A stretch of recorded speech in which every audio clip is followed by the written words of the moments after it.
what's the difference between that magnification and magnification that's built into the phone? Because I saw the Note 2 and it had magnification. The Note 2 is probably running 4.2, so that's why it had it. Oh. Which is the same version that I'm running on the Nexus 7. Because the Note, sorry, 1 second, Connie. Because the Note 2 is the latest iteration in the Samsung Galaxy series. Okay, so then it's a phone combination, right? Yeah. Connie? Does the pad have Genie and the radio, the high?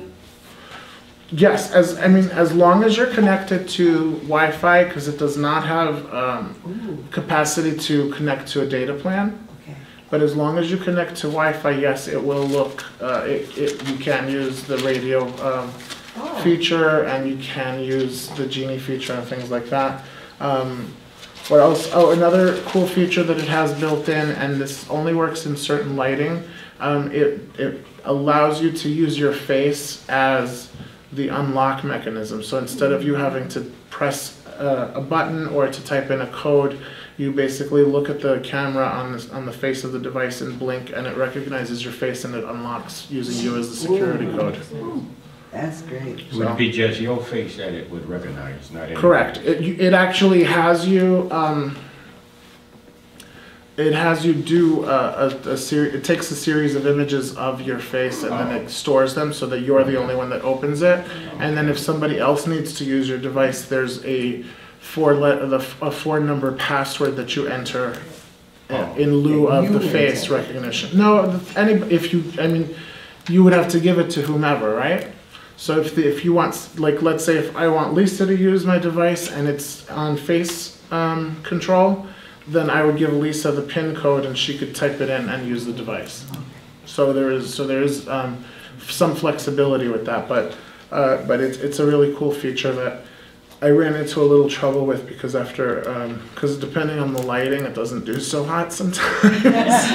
So it got a little wonky on me, but it's a really cool thing. It's like I said, my job is to play with these toys and to kind of learn how they work and how they don't work. And I've been when all is said and done, I'm still an Apple person. I love my iPhone, but I was actually much more impressed with the Android accessibility features than I expected to be. So there's a lot to be said about both, and again, the availability and the price points of the Android stuff it just makes a lot more sense.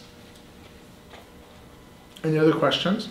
Can you get the Apple without a plan? Yeah, absolutely. Oh, you can? Yeah, $650.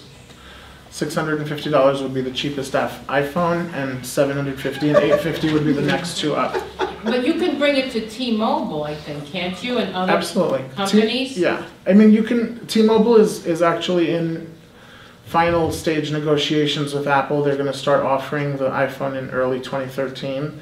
But you can basically, if you have an unlocked iPhone, you can take it to any service provider that uses SIM cards, and they'll program it for you, or they'll put it on their network for you. Once you get an iPhone after your contract is done, you can unlock the phone? Mm-hmm. Or yeah, after your contract is up, you just tell them I want to unlock it, and it's your phone. You paid for it, you know.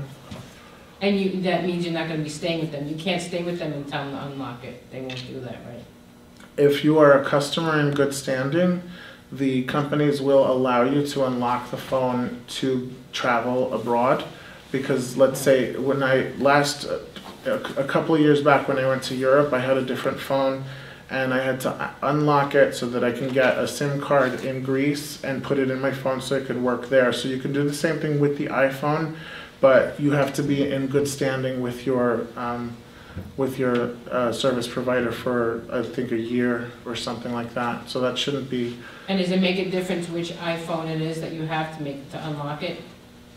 I was told that the 5 is easier to unlock than the 4S. That I don't know. I can't answer that. I don't know.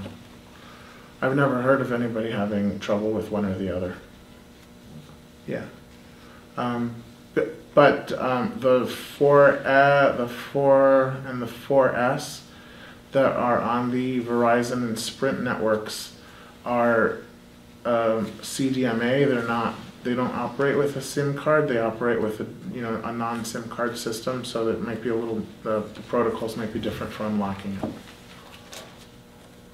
Because Verizon and Sprint don't use SIM cards. So what do they do with that card that comes with the phone naturally? It's unused. That's why I'm not sure if it's locked or unlocked, but you would have to check with the companies to see what they do. But it's in your phone and just not used? There may not be a card in there, because the card usually comes from the cell phone provider. So if your phone is coming from a non-SIM card provider, then my guess is that there wouldn't be a SIM card in there. Any other questions? That's new. All right, well, I want to thank you all for coming tonight. I hope this was informative. And I have a question. For low vision users? Yes. For low vision users? Yes. Then what would be a better system, the iPhone or the Android, the 4.2? I think that the Android phones make more sense for people with low vision because the screens are bigger. So they may not necessarily need to use the speech technology because the images are expanded to fit that screen. So I wouldn't make any recommendation. I would say that the person should go take a look at both devices in a store and see which one feels more to their liking or to their. But then if you wanted to have the phone that had both the voice and the large print, then you would have to have. To do either or. You would have to have the phone that has the 4.2. That's correct. Jelly Bean, which is only the Note then. I think the S3 might have it too, but I'm not sure. Okay. You would have to double check with the manufacturers or with the sellers. Do you know anything about the S4 that's going to come out? No.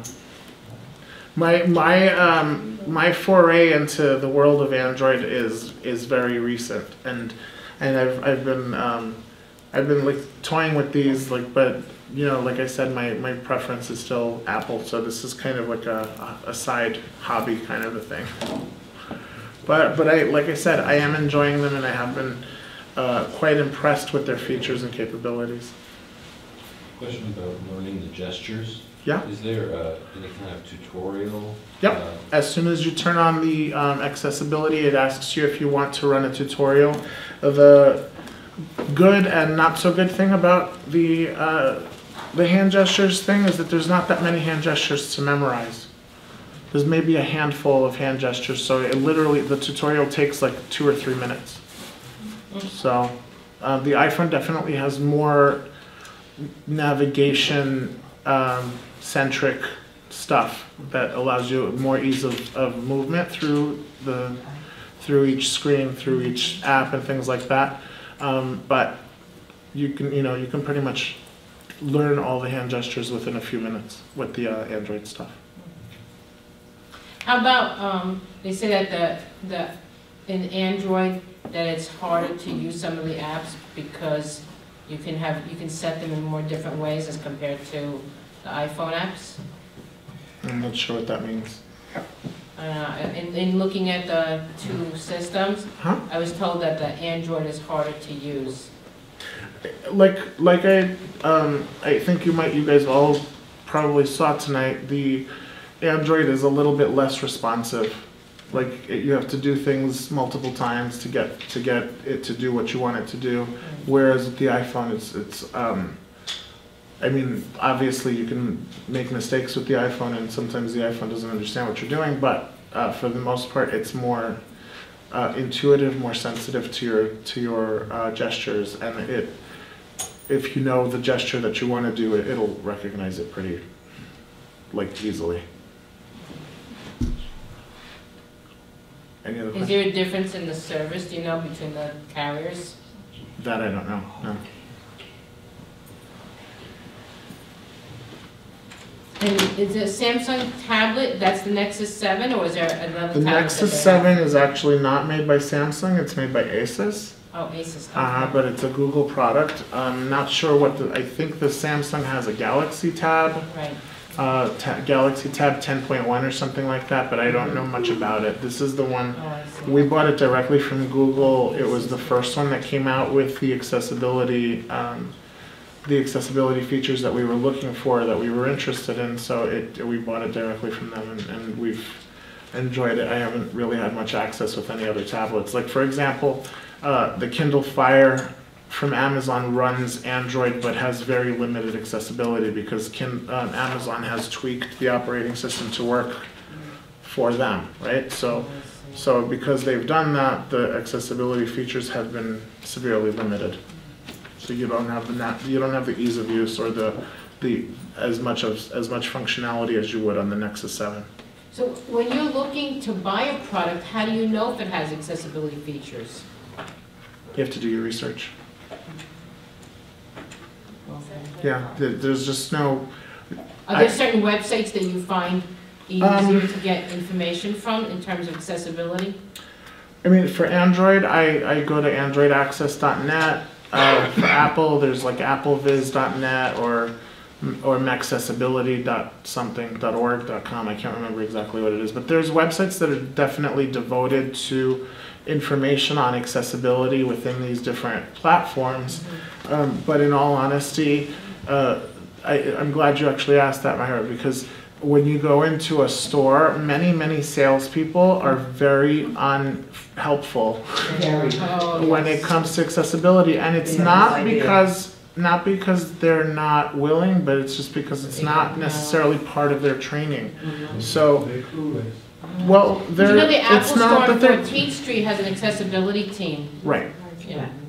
but the one on 58th Street doesn't. Yep. Yeah. So, but that's my point. Is like there's. It's not a consistent, let me finish please, if I can have everybody's attention. It's not a consistent thing, and it can get really frustrating because when you go in, you kind of hope that the salespeople will know, but unfortunately that's a step that we have to do for ourselves, is actually find out and get informed before we go make a purchase. You know, and when worse comes to worse, if something doesn't work for us, there's always return. Yes, to my left here. When I went to, Hey Sharon, yes. to the Apple store on 50th Street, okay, and I told them I was visually impaired, I was going to get the iPad, and they said, you know, I said, I want someone who really knows. Yeah. And they said, well, they brought me the perfect person because the guy was visually impaired. Right, and he's the only one. And I know who that is, Carlos. Yeah. But he's the only one in that store that has that knowledge, and that is exactly why, because he's visually impaired, not because he was provided with the training for it. Right? And that's why it's disappointing, because it's wonderful that he's there because he's helpful, but if you go to that store on a day when he's not working, you're not going to get helped. Do you know what I mean? So, and it's the same thing with the 14th Street store. They actually have a group of people that work with the accessibility stuff, but it's, again, most of the people that do that, you know, like, they also have a disability that requires them to know these things. So kudos for them for hiring people with disabilities, but poo for not training the rest of their staff on the needs of people with disabilities. Anything else? Thank you, Gus. Thank you, everybody. Thank you. Thanks for coming. I hope everybody has a wonderful New Year.